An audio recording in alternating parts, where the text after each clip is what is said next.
¿Qué? ¿Con esto? Con el mixer. La parte con la mini pimer, digamos. No lo manipule con eso. Sí. Sí, por ahí sí lo puedo. Bueno, ahora por ahí si querés hacer poquito, pero. Claro. Si querés hacer todo. Puede ser. Queda más cremoso. Sí.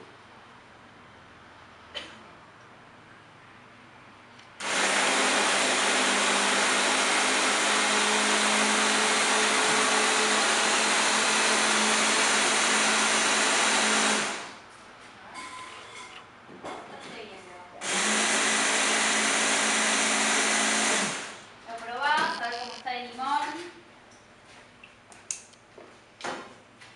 ¿Cómo está?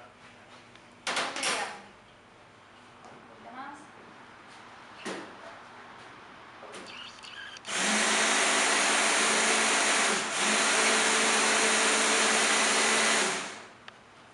Perfecto.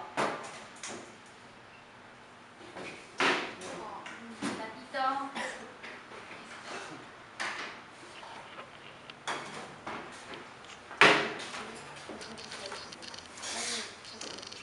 Yo te lo voy a poner.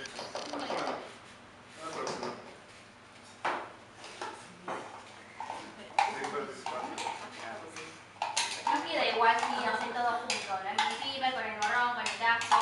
Es por separado. Eso es un secreto. Y ese es un secreto. No tenés que Decir todo lo secreto. decir los secretos. La gente te va a copiar, te va a sacar la receta, saca un emprendimiento con otro nombre. No. 22. En vez de anti le ponen. Mezclan todo. Y lo vuelven a probar. Le falta más comida. Nos falta más comida. Siempre le falta comida. Es así, comida siempre más.